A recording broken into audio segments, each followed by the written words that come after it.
다정한 남각장 다락방 TV입니다. 오늘도 저의 다락을 찾아주셔서 감사드리고요.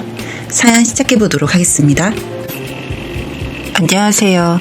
저는 30대 중반의 여성입니다. 전 부모님 두 분 다 의사라는 직업을 가지고 계셨기 때문에 당연히 의사라는 직업이 제 진로라는 생각으로 진학하여 지금 마취과 전문의로 일하고 있습니다. 그러다 보니 맞선 자리도 많았고 같은 병원 동료들도 대시하는 일이 빈번했습니다. 그런데 의사라는 직업이 워낙 일의 강도가 세고 힘들다 보니 즐겁게 늘 웃고 신나는 일을 하는 배우자를 만나고 싶었어요.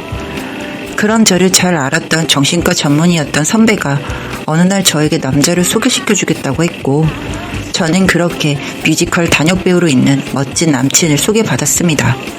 정말 이쪽 일을 하는 사람들의 외모는 타고나는 건지 정말 얼굴을 딱 보는데 광채가 나는 듯 했습니다. 저도 어디 가서 꿀리지 않는 인물인데 너무 멋진 비주얼에 뿅 가서 첫 만남부터 일사천리로 진도가 이어졌습니다. 가끔 멋있는 배우 덕질하는 동료들을 이해 못했는데 제가 겪어보니 공감 100배였어요. 게다가 집안도 괜찮은 편이라서 금전적으로도 부족해 보이지 않았고 나이는 좀 있었지만 외모가 젊어 보이니 그런 건 큰 문제가 되지 않았습니다. 저희 부모님도 딴 딸 하나는 안 된다고 반대하시다가 직접 만나보시고는 바로 허락했을 정도로 그는 정말 인간으로서 이성으로서 매력적이었습니다. 다만 데이트하는 상황이 늘 영화의 한 장면처럼 긴박하고 숨어서 해야 하는 고통이 있어서 각자의 집에서 만나곤 했습니다.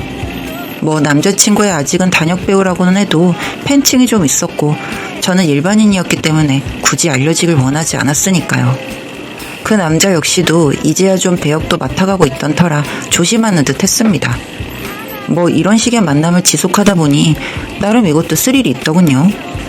들킬 듯 말 듯 치고 빠지다가 집에서 실컷 미래를 즐기는 짜릿함까지 더해져 전 그 남자에게 더 폭 빠져들었던 것 같습니다. 그렇게 너무 즐거운 연애를 했던 탓에 저는 결혼에 대해 성급했던 것 같고 쉽게 마음을 정했던 것 같습니다. 그 사람도 조심스러워하면서도 저와의 결혼을 반기는 눈치였어요.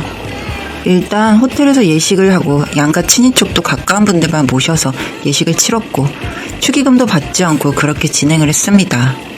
그렇게 만나서 예식까지는 불과 반년도 안 걸린 것 같아요.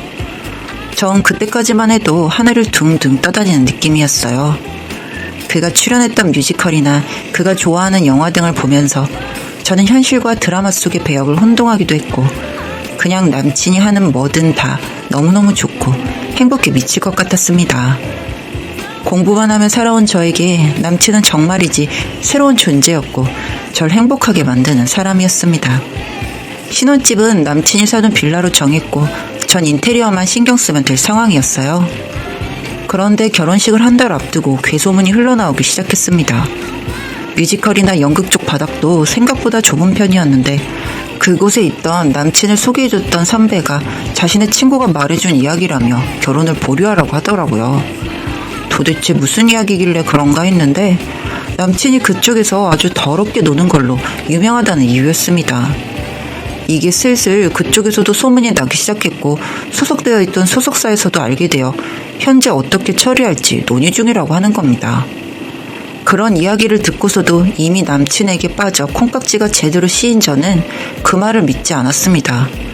그냥 아주 더러운 루머일 뿐이라고 생각했어요. 이제와 생각해보니 참 바보가 아닌 이상 많은 사인들이 있었는데 그걸 죄다 무시하고 결혼을 강행한 제가 세상 바보였다는 겁니다. 순진한 건지 모자란 건지 전 그저 남편의 말만 믿고 결혼식을 올렸습니다. 그렇게 결혼식 당일날은 세상에서 가장 행복한 신부였습니다. 그렇게 저희는 유럽으로 신혼여행을 다녀왔고 얼마 뒤 일상으로 돌아와 병원에서 근무를 시작했습니다. 남편은 새 작품을 위해 오디션도 보고 한다며 나름 바쁜 스케줄을 보내고 있었고요. 그렇게 저희의 하루하루는 무난하게 지나가는가 했습니다. 그렇게 한 1년은 어떻게 잘 지냈고 그 사이에도 남편은 오디션을 여러 곳 도전했지만 딱 한 번 아주 단역으로 무대에 설 수 있었습니다. 아무래도 그 더러운 소문 때문에 피해를 보는 건가 싶어서 옆에서 지켜보는 저는 참 마음이 아팠습니다. 그 사람에게는 꿈이 흔들리고 있었기 때문에 저는 스트레스를 주고 싶지 않아 지금은 그저 휴식기라고 생각하고 좀 쉬는 게 어떻겠냐고 말했습니다. 어차피 제가 버는 걸로도 충분히 먹고 살 수는 있었으니까요. 저는 그렇게 휴식기를 주고 나서는 별일 없을 줄 알았습니다. 하지만 그게 아니더군요. 막상 저는 일하러 나가고 남편은 매일같이 집에 있다 보니 사소한 다툼이 끊임없이 생겼습니다. 저는 제가 살림을 거의 못했기 때문에 도우미 아주머니의 도움을 받았는데 그 도우미 아주머니가 하루는 저에게 이런 말을 했습니다. 솔직히 좀 민망하다고요. 일하려고 들어가서 보면 남편이 거의 벗다시피 한 채로 잠을 자고 있고 요리를 해놓아도 제때 먹지를 않아 끼니도 거르고 그래서 버리는 음식도 많아졌다고 하시는 겁니다. 아무리 휴식기라고는 했다지만 그래도 매일 관리를 해가면서 살아야 하는 직업이 배우일 텐데 어쩜 저렇게 게으르고 관리도 못하나 걱정이 되었고 혹시나 하는 의심까지 하게 되었습니다. 내가 너무 남편의 말만 믿었던 건가 싶은 생각이 그때서야 들기 시작하더군요. 그래서 남편의 소속사에 연락을 했는데 소속사에서 하는 말은 정말 충격적이었습니다. 이미 도덕적으로 문제가 많아 배우 얘기를 갈 수 없을 것 같아 계약을 해지한 상태이며 남편이 이미 손해배상까지 마쳤다고 하는 겁니다. 무슨 일 때문에 남편이 손해배상까지 해야 하냐고 물었더니 와이프분이 아무 내용도 모르셨냐고 하기에 말해달라고 했습니다. 그랬더니 선뜻 이야기를 하지 못하더군요. 그러면서 본인 소속사 홈페이지에 비공개 글들을 보여주겠다고 하며 그 글들을 인쇄해서 주길래 받아왔습니다.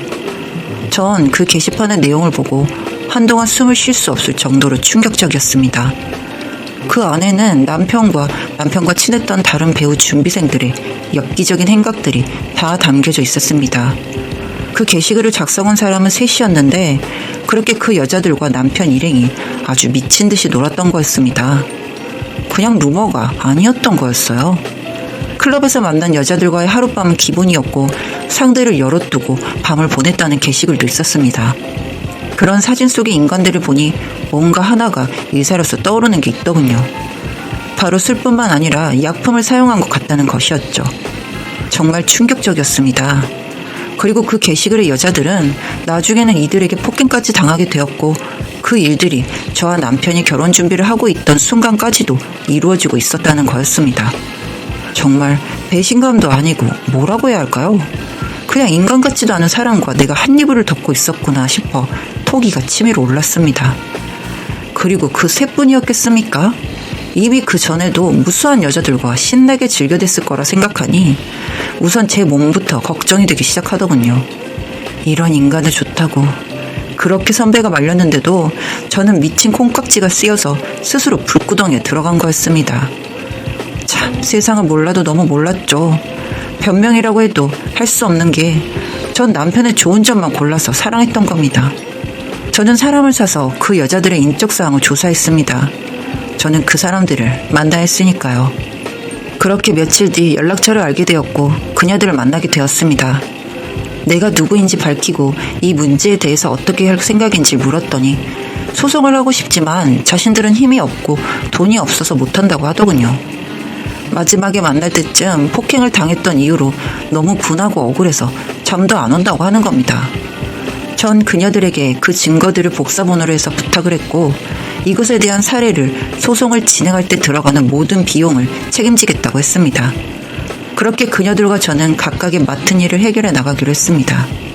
곧 송두리째 나락으로 떨어질 것은 예견된 일이었으니 저 역시 남편을 불러 해결을 봐야 했습니다.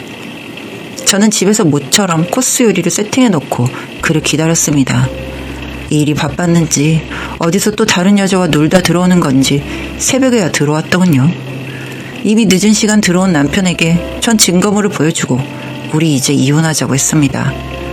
그랬더니 아니야 이거 아닌 거 당신도 알잖아. 더러운 루머일 뿐이라는 거 알고 있잖아. 당신마저 날 믿어주지 않으면 어떻게 해? 라고 말하는데 아주 가증스러워서 말하는 주둥이를 후려쳐주고 싶었습니다. 그건 소송을 해보면 루머인지 아닌지 알게 될 것이고 나는 그동안에도 너랑 한 입을 덮고 지낼 수 없다고 지금도 구역질 날 지경이니까 좋게 협의 이혼으로 해줄 테니 이혼하자고 했습니다. 소송까지 가게 되면 당신 집까지 모든 사실이 알려질 텐데 그거 괜찮겠냐고 물으며 이혼 서류를 내밀었더니 저보고 비열하고 야비하다며 힐난을 하더군요. 참다, 누가 비열하고 야비한 건지 정말 어이가 없었지만 이런 똥통에서 빨리 빠져나오려면 어쩔 수 없다는 생각에 씹어 삼켰습니다. 그렇게 저와 남편은 이틀 뒤 법원으로 가게 되었고 이혼을 했습니다. 그 이후 바로 그녀들에게 전화를 해서 그들이 해야 할 일을 하라고 했습니다. 이미 변호사를 선임하고 저의 이혼만 기다리고 있던 터라 일은 빨리 진행이 되었습니다. 남편은 저와의 이혼이 끝인 줄 알고 있다가 그녀들이 소송을 시작했다는 소식을 듣고는 뭐 열이 많이 받았나 보더군요. 멍청한 자식이 그 길로 그 여자 중 한 명을 찾아가서 또 후드려 팼다고 하는 겁니다. 뭐 그 여자 입장에서는 땡큐였겠죠. 저항도 않고 온몸으로 맞고 바로 죄 하나를 더 추가시켰으니까요. 그렇게 남편이었던 그 인간도 그 집안도 순식간에 파사삭 주저앉았다고 들었습니다. 뭐 이래저래 감옥 안 보내려고 있는 돈 없는 돈 다 끌어다가 쓰신 것 같더라고요. 사실 저 역시도 그런 증거들로 이혼 소송으로 갔으면 위자료나 이런 부분이 있었을 텐데 제가 그렇게 돈이 아쉬운 것도 아니고 오히려 그런 인간과 한순간도 함께하고 싶지 않아 선택한 것이었습니다. 그리고 진흙탕 싸움은 그들끼리 하게 두었고요. 그 여자들에게 변호사 비용을 지원해줬지만 그렇게 다른 인간들이라고 생각되지는 않습니다. 끼리끼리 그런 게 좋아서 만나서 논 것일 테니까 말이죠. 여튼 제 나름대로는 제 손에 똥 안 묻히고 해결했다고 생각하고 있습니다. 전 그 이후로 일에 열중했습니다. 하마터면 이제껏 열심히 살아온 내 인생과 커리어에 완전 말도 안 되는 오점을 찍을 뻔했다는 생각에 소름이 돋습니다. 물론 그 사람과 결혼했던 것 자체가 오점이긴 하지만요. 또 한 번 사람의 인성이 얼마나 중요한지 알게 되었습니다. 저도 세상 멍청한 여자였지만 이제라도 빠져나왔으니 그것에 위안을 얻으며 살아가려고 합니다. 아직까지도 부모님은 제가 이혼한 이유가 성격 차이 때문이라고 생각하시기 때문에 이런 이야기 한번 시원하게 해보고 싶었습니다. 긴 글 읽어주셔서 감사합니다.